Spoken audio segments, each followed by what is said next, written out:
Bonjour et bienvenue sur Discussion entre amis, le podcast qui se nourrit de vos vies. De nos jours, par les réseaux, nous pensons apercevoir l'entièreté de notre monde. Sa beauté, sa complexité, sa fragilité. Mais qu'en est-il vraiment? Peut-on partir vivre à l'autre bout du monde pendant 20 ans? Peut-on ne serait-ce que partir 2 ans et demi, loin de chez nous, à la découverte du monde? Mon invitée d'aujourd'hui, elle, l'a fait, et je la remercie de nous partager son expérience. Bonjour Audrey, bienvenue dans Discussion entre amis.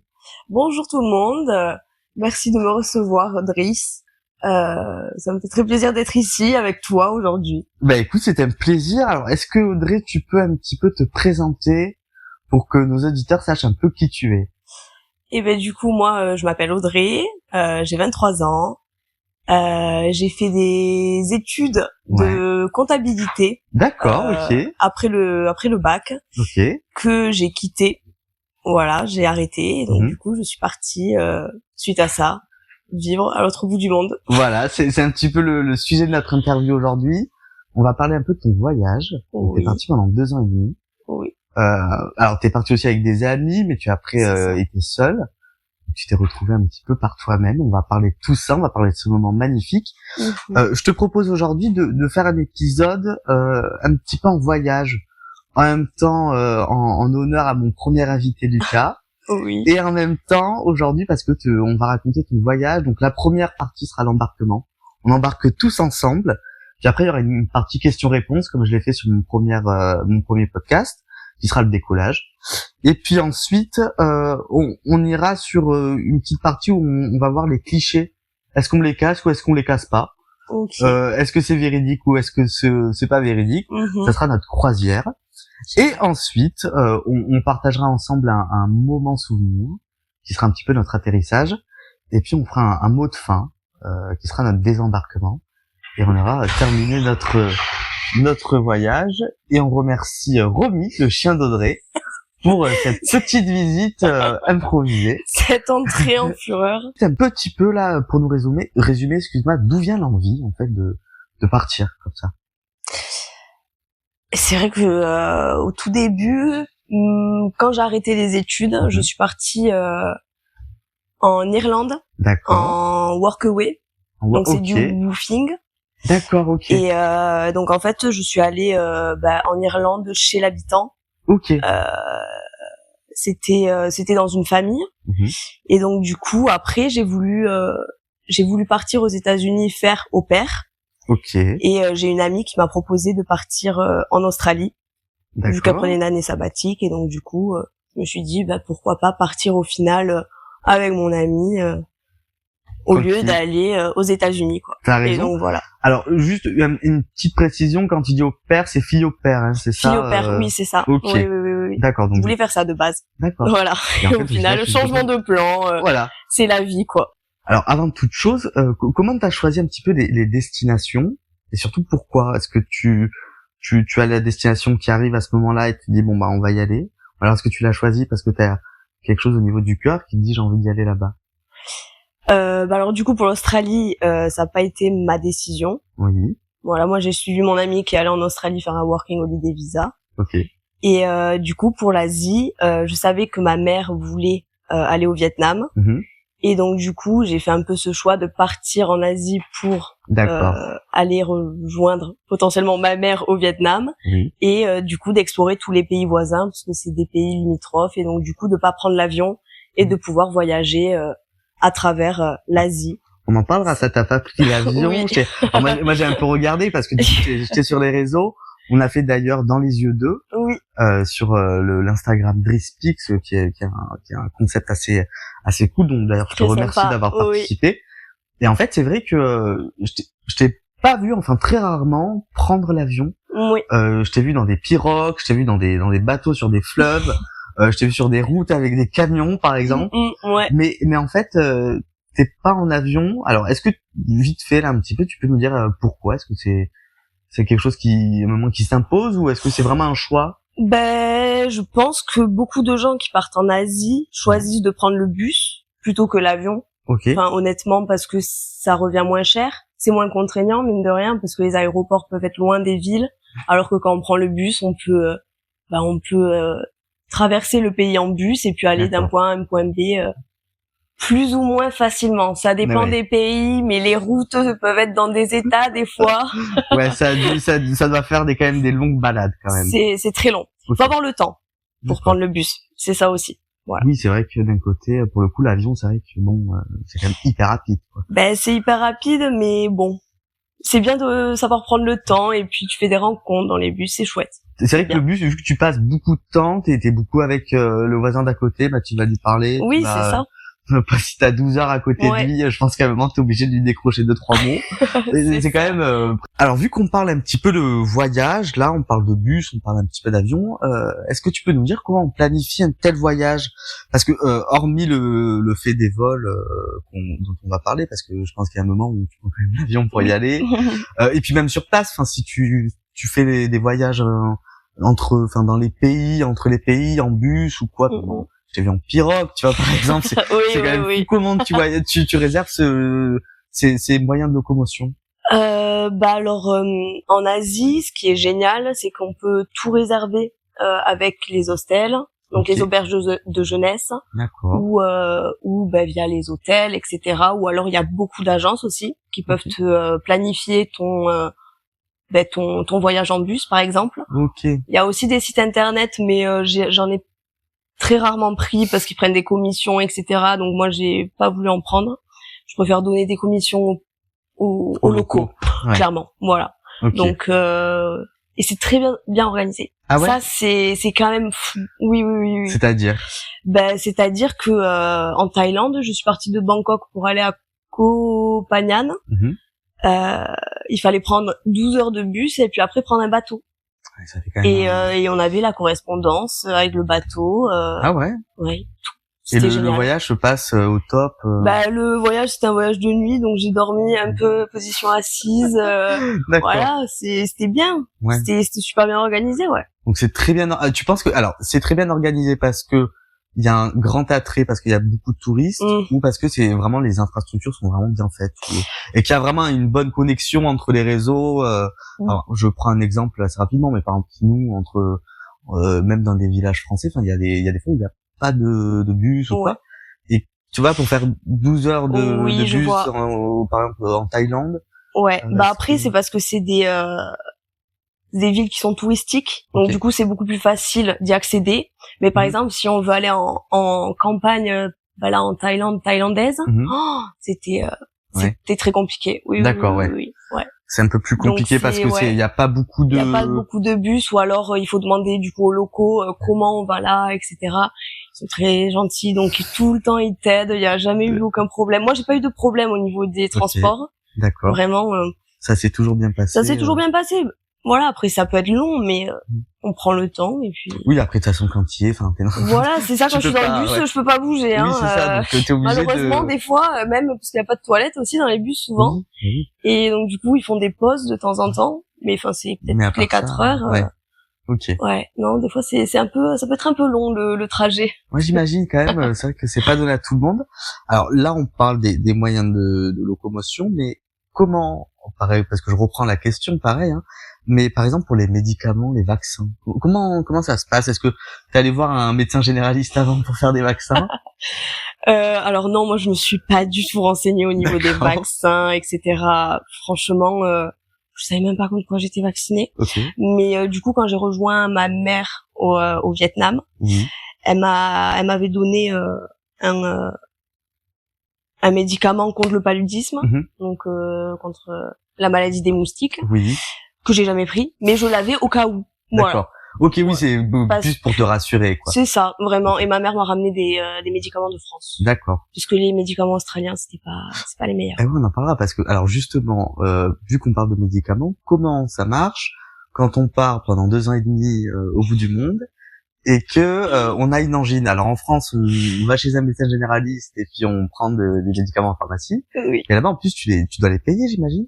Oui, il faut les payer, mais après, moi j'avais pris une petite trousse de médicaments quand je suis partie en Australie. Et puis pareil, quand je suis partie en Asie, j'avais ma petite trousse de médicaments quand même. D'accord. Mais c'est vrai que même je suis jamais allée chez le médecin en Australie. Hein.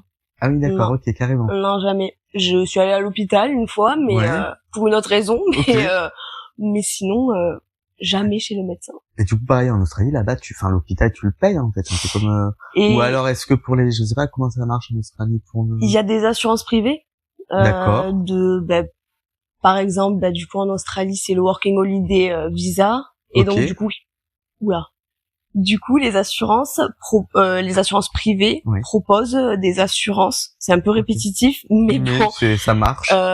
Qui te couvrent, en cas de besoin sur, honnêtement, énormément de points. Moi, quand je suis allée à l'hôpital, ils m'ont remboursé au bout de 3 semaines. Voilà. Okay. Et tout, ça s'est bien passé. Bon. Voilà. Donc là-dessus, ça marche. Alors, une autre question qui découle de la première question, comment planifier ce voyage, les visas et les laissez-passer entre frontières. Comment ça marche? Parce que on va expliquer un petit peu là, on est sur le début. En fait, t'es quand même resté pas mal de temps, t'es pas rentré entre-temps. Et du coup, comment ça se passe pour les visas? Alors les visas, ça dépend des pays. Moi, j'ai commencé par le Vietnam. Le Vietnam, c'était un visa gratuit pour les ressortissants français de 45 jours.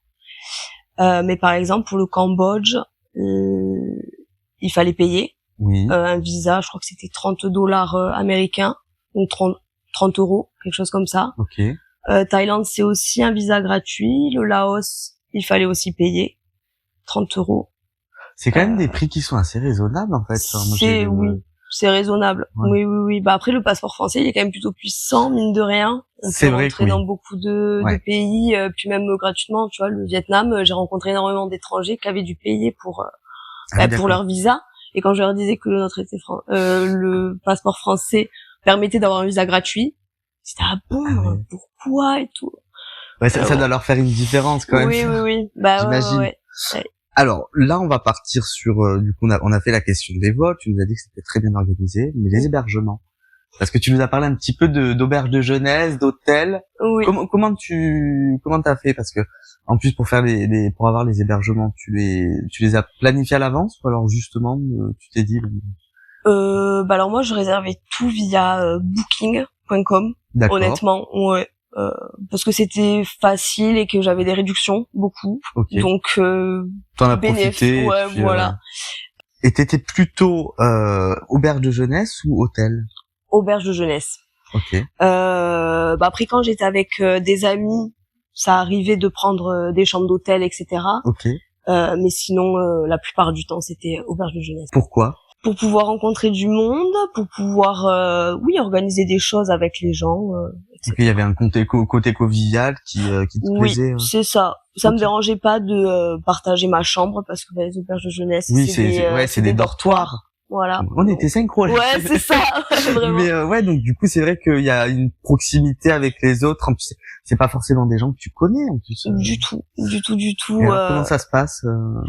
Je pense qu'il faut être un petit peu extraverti pour pouvoir oser aller vers les gens. C'est vrai que moi, j'allais plus vers les personnes seules plutôt que les groupes. Voilà, oui, c'est vrai que c'est plus compliqué en plus d'aller vers un groupe. Oui, c'est bien ancré, qui est en lui-même. J'ai déjà essayé, c'est un peu compliqué justement. J'imagine, mais bon après voilà. T'arrives toujours à trouver des gens avec qui faire des choses. Il y a toujours moyen de moyenner. Vraiment, ouais. Alors le moment après en fait quand donc t'as fait un petit peu là que ce projet il est bien ancré en toi, tu dis je vais quand même y aller. Comment en fait comment je veux dire, comment on le prépare mentalement en fait? Qu'est-ce qu'on se dit mentalement? Est-ce qu'on se prépare psychologiquement un petit peu au truc ou pas du tout? On se dit je verrai bien comment ça se passe et puis voilà. Moi c'est vrai que je suis un peu partie en mode one life, on y va. Après je savais que j'avais plus de visa en Australie, donc du coup qu'il fallait que je parte quoi qu'il en soit. Oui. Et donc du coup je me suis dit on va voir au feeling comment ça se passe. S'il faut je vais partir 2 semaines et puis s'il faut ça va durer plus longtemps quoi. Oui, voilà. t'avais pas vraiment de prérequis. Ah, pas du tout. T'es allé, comme on dit, à la one again. À la one again, c'est ça. À la route, quoi. Ouais, c'est ça. D'accord. Et alors, du coup, quand le projet, là, ça y est, il est bon, comment on l'annonce, en fait, à la famille? Qu'est-ce qu'on dit? Au moment où tu pars, est-ce que t'es célibataire ou en couple? Célibataire. Donc, ça, c'est une question, moi, qu'on se pose pas, on la met de côté. Mais comment on explique à la famille, je sais pas, par exemple, à ta maman, à tes parents, comment on l'explique? On leur dit quoi? Je vais partir pendant je sais pas combien de temps au bout du monde. Et puis voilà, quelles sont les réactions et comment on leur explique s'ils ont besoin de c'est compliqué, hein. Enfin, moi, la première année où je suis partie en Australie, je savais que je voulais partir pendant un an, mais je savais pas que ça allait durer une autre année. D'accord. Et puis après l'Australie, vu que c'était au mois d'octobre que mon visa s'expirait, je voulais pas rentrer en France pour l'hiver. D'accord. Donc ils le savaient bien que j'allais pas rentrer pour l'hiver au moins. Okay. Et donc après j'ai planifié mon voyage en Asie pour cette période-là. D'accord. Et voilà. Tu étais seule ou donc accompagnée? Enfin, tu nous as dit un petit peu qu'il y avait quelques amis à toi. Tu nous l'as dit vaguement à l'entrée. Mais vraiment là, quand tu pars, tu dis je vais y aller seule ou accompagnée en fait? En Asie, seule. Ok. Mais quand je suis arrivée en Australie, j'étais avec des amis. D'accord. Voilà. Et le moment où tu te dis je vais partir en Asie seule. Ouais. Il y a quoi? Il y a une tension, il y a un stress, il y a de l'excitation, il y a un petit peu de peur quand même, j'imagine. Alors oui et non, parce que du coup, quand je partais en Asie, je savais que j'allais rejoindre ma mère. D'accord. Au Vietnam. Ok. Parce qu'on avait organisé ça. D'accord. Et parce que c'était beaucoup plus facile pour nous deux. Parce que je savais que moi je commençais avec le Vietnam et comme ça ma mère pouvait me rejoindre là-bas et donc du coup de faire le début du voyage ensemble avec ma maman. Ça on en reparlera justement à la fin parce que ça va être très intéressant. Juste pour nous rappeler un tout petit peu là la chronologie avant qu'on parte sur la deuxième partie. En fait tu pars donc 2 ans en Australie et après tu pars à peu près 6 mois. En Asie. En Asie. Oui. Ok. C'est ça. On remet quand même dans le contexte parce que là il va avoir là on passe à la partie questions-réponses donc on a embarqué. On va passer à notre décollage. C'est des questions-réponses. Donc, questions-réponses, c'est des questions simples, des réponses simples, rapides, pas besoin de voilà. Plutôt Australie ou Thaïlande? Australie. Ok. Bateau ou avion? Bateau. On sent. Du coup on en a parlé en plus. Plutôt paysage plat ou paysage en relief? En relief. Ouais. C'est les montagnes, c'est. Ah oui, ça donne un charme quand même. Bah bien sûr. Il y en a marre du plat. L'Australie j'adore, mais c'est tout pour le plat quoi. Oui. Donc, ok. All inclusive ou camping? Camping. Ouais, ça en même temps. Ouais, mais non, la route, ça. Tu vois, en plus j'avais hésité à mettre à la route et puis je me suis dit, est-ce qu'elle va comprendre? Tu sais, du coup j'ai mis camping. Alors, partager son expérience ou la garder pour soi? Partager son expérience. Ouais, via les réseaux, via un petit peu aussi. Ouais, mais même partager son expérience avec des personnes. Ok. Je trouve. Oui, ou même les réseaux sociaux. Ouais. Alors, quand tu dis partager son expérience avec des personnes, c'est-à-dire? Avec les gens que tu rencontres. Enfin, quand on fait une expérience soi-même, je trouve ça dommage parce que tu l'as pas vécu avec quelqu'un.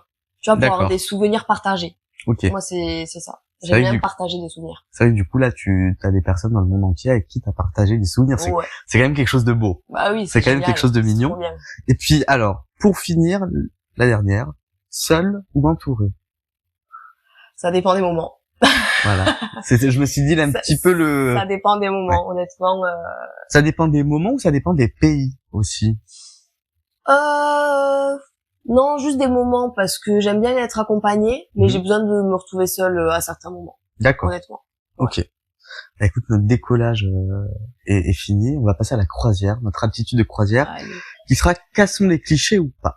La première nuit en général, quand on arrive dans un pays, on se dit que ça va être la première nuit de la possibilité, qu'on peut tout faire, qu'on a le monde devant nous. Et en fait, comment ça se passe vraiment? Est-ce que c'est vraiment la nuit où on est très heureux ou c'est la nuit où on a peur? Bah moi, vu que j'ai l'habitude de voyager en soi, j'ai pas eu peur, mais c'est vrai que de me retrouver dans un nouveau pays, ça fait bizarre. Ça fait un peu bizarre, mais j'avais pas peur. Le temps que tu t'acclimates en fait. Même. Ouais. Okay. Bon. J'étais contente. Franchement, j'étais contente. La réalité du terrain, comment ça se passe pour se soigner, se loger, se nourrir, se divertir? Est-ce que c'est vraiment comme tu l'imaginais? Est-ce que c'est plus simple? Est-ce que c'est plus facile? Est-ce que c'est plus facile, pardon? Est-ce que c'est plus compliqué? Est-ce que... Alors en Asie, j'ai l'impression que énormément de choses sont faciles, honnêtement. Les gens sont tellement gentils. Okay. Et puis même les autres voyageurs, honnêtement, on arrive toujours à retrouver plus ou moins ces personnes. D'accord. Les gens qui nous correspondent. Okay. Donc ça a été plutôt facile. Nourriture excellente. Enfin vraiment en Asie, c'est top. C'est ok. très bien. Là, on va parler un petit peu d'une partie, l'écologie dans les paysages de rêve. Moi, je peux prendre l'exemple de Bali, par exemple. On voit ce magnifique paysage, mais après, on voit finalement cette montagne de plastique et de déchets. Comment est-ce que d'ailleurs, c'est vraiment, c'est pas que des images, est-ce que tu peux nous confirmer que c'est pas des images qu'on voit de temps en temps, c'est vraiment une réalité? C'est la réalité, oui. Bah, Bali, c'était mon premier voyage en Asie, d'ailleurs, et ça m'avait choquée. J'étais pas du tout prête à voir ça, en fait. Pas du tout. C'est choquant. C'est magnifique, mais en fait, juste qu'on se balade et d'un coup, tu vas avoir une décharge à ciel ouvert dans la rue, comme ça. Et puis, il y a la pollution aussi sonore. Enfin, c'est intense. Il y a tout un côté qui casse un petit peu le mythe de la beauté. Ah oui. Oui.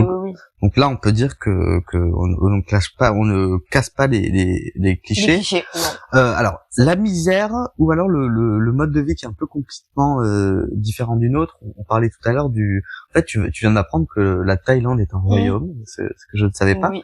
Là, tu vois justement ce mode de vie qui est un peu, qui est même complètement différent d'une autre. Comment on le vit? Est-ce qu'on s'adapte assez facilement? Est-ce que ça dépend des personnes? Est-ce que pour toi, en l'occurrence, comment ça s'est passé? Bah alors en tant que touriste, les Thaïlandais ils s'attendent pas forcément à grand chose. Enfin dans le sens où il faut bien entendu s'adapter au pays dans lequel tu vas, mais il y a pas de à s'acclimater.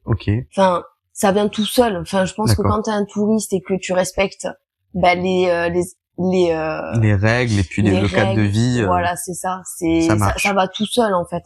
Ça va tout seul. D'accord. Voilà. Alors l'impact un petit peu de la mondialisation sur leur vie. Est-ce que toi t'es allé dans des régions? Alors je sais que t'es allé dans des endroits très touristiques, j'imagine, voilà. Mais par exemple dans les endroits un peu plus reculés, est-ce que tu peux te dire que quand même la mondialisation elle est quand même là-bas, que sans le reste du monde, ils ont du mal à vivre quand même? Ou est-ce qu'ils sont quand même en liberté totale? Est-ce qu'ils arrivent Oui, non, ils arrivent à vivre. Vraiment, il y a aucun souci. Par exemple, au Laos, c'est vrai que c'est un pays qui est moins développé que le reste. Exactement. Mais même dans les campagnes, ils vivent. Et moi, je trouve ça génial. Enfin, dans le sens où ils sont autonomes, ils plantent tout ce qu'ils veulent. Enfin, c'est génial. Et puis après les enfants sont quand même connectés, tu vois. Ils font des gestes, tu sais, peut-être. Oui, d'accord. Mais partout en Asie et puis même dans les campagnes, ils connaissent, tu vois. C'est quand même dingue. Donc il y a quand même la nouvelle génération qui n'est pas impactée par de ce côté-là quand même. Ben non, ils arrivent à bien gérer le reste. J'ai l'impression. On avait parlé ensemble de l'information constante qu'on reçoit avec nos réseaux, etc. Est-ce que là-bas c'est un petit peu pareil? Est-ce que par exemple ils vont scroller sur Ah oui, leur téléphone, oui. Donc c'est vraiment quelque chose, parce que en fait j'avais une question un petit peu d'un proche qui disait est-ce que c'est très européen ou Non, je pense que c'est vraiment quelque chose d'humain. Ouais. On s'est adapté à la technologie, je pense. Partout. Donc toi, tu penses qu'il n'y a pas moyen que on puisse un petit peu éviter tout ça? Ça serait bien, honnêtement. Ça serait bien de pouvoir déconnecter. Mais après, quand tu voyages, tu déconnectes aussi. J'ai retiré mon temps d'écran il y a très longtemps, mais je sais que j'ai passé très peu de temps sur mon téléphone en voyageant finalement. Je prenais des photos tout le temps, bien sûr. Mais sinon. Mais t'as plus regardé le paysage que ton téléphone. C'est ça. Oui, clairement. Sauf dans les bus. Là, on va passer à ce moment souvenir qui est un petit peu notre atterrissage, j'ai envie de te dire. Ces moments souvenirs, moi j'ai participé un petit peu à partager tes souvenirs. On a fait donc dans les yeux d'eux, et puis en même temps, moi je regardais un petit peu le temps tes stories, j'adorais ces moments, c'était incroyable. Et en fait, à un moment, j'ai vu que ta maman t'avait rejoint. Oui. Est-ce que tu peux un petit peu nous en parler? Parce que c'est quand même fou d'être mère et fille au bout du monde comme ça. Eh ben oui, ma mère m'a rejoint du coup au Vietnam. Ouais. 1 jour et demi après que je sois arrivée, il me semble. Ok. Et c'était génial. C'était le pays qu'elle voulait faire. D'accord. Elle me parlait de la baie d'Along depuis très longtemps. Et donc du coup, elle a réussi à pouvoir venir me rejoindre pour 2 semaines au Vietnam. Et c'était incroyable, c'était trop bien. Les retrouvailles étaient trop contentes. Oui. On s'est retrouvés, on est partis dans la rue, on s'est fait aborder par une dame avec les chapeaux traditionnels vietnamiens et on a pris la photo. Elle était trop contente. Tu vois, ma mère elle s'est dit c'est génial. C'est fou parce qu'en fait là, ce que tu dis pas, et si jamais les gens l'ont oublié, c'est que en fait toi tu reviens de 2 ans en Australie. Oui.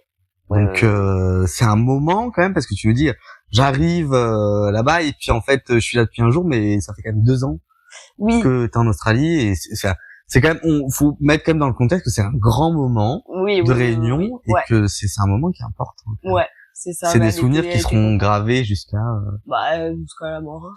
Clairement, non, c'était trop chouette. C'était super. Écoute, moi en tout cas quand j'ai regardé les photos, ça m'a j'ai vu beaucoup de joie. Ouais, beaucoup de joie, c'était trop bien. Très heureuse et j'étais trop contente. Très plaisante. Et en même temps, on va parler de cette vidéo où il y a le passage du train à Hanoï. Ah purée. En fait c'est vraiment un rush à ce moment-là quand ça sonne et tout le monde C'est lunaire. Franchement, c'est lunaire. On a été dans un coin, on n'était pas à la Train Street parce qu'il y a une Train Street qui est plus proche du centre d'Hanoï. Et donc, du coup, il y a énormément de gens qui vont là-bas. On s'est un peu éloigné. Okay. Il y avait quand même pas mal de cafés. Il y avait quand même beaucoup de monde, mais je pense moins de monde. Okay. Et en fait, c'est toute une organisation. Parce que t'as un train qui passe. Moi, je m'attendais pas à ce que le train soit aussi proche de toi. Ouais. Pas du tout. Et en fait, ils te mettent des tables pour que tu puisses manger, etc. avant que le train arrive. Mais dès que le train arrive, il faut enlever la table, la plier, la mettre par terre pour que le train puisse passer. D'accord. C'est quand même, il y a pas des accidents parfois, j'imagine. Ils font très attention. Ils font très attention. Ils sont petits soins pour toi, les employés des cafés. C'est choupi. Ah mais c'est génial. Tu prends une bière, t'as ta capsule, tu la poses sur le rail et le train l'écrase et tu la gardes en souvenir, tu vois. C'est génial. Bah oui. Je savais pas ça. Bah oui. Petit tip, si jamais vous allez au passage du train à Hanoï, vous prenez une bouteille de bière, vous mettez la capsule et c'est le souvenir. Ouais. D'accord, c'est hyper intéressant. Quand tu vois ce passage du train, ça fait pas peur de voir un train qui arrive? Si, puis en plus il klaxonne bien et tout, mais c'est une expérience. C'est une expérience. Ouais, c'est vraiment unique. Parce que c'est en France partout, il y a des règles bien strictes, tu peux pas franchir la ligne, etc. Là, t'es en pleine ville, t'as 20 000 touristes qui sont trop contents de voir un train passer à 3 cm de leur visage. Enfin, c'est vrai que c'est lunaire. Mais c'est super drôle. Enfin, c'est trop bien, moi, je trouve. Et la rue, alors, parce que tu sais, on va parler un tout petit peu quand même de tourisme de masse, parce que c'est quand même un passage qui est extrêmement touristique. Ouais.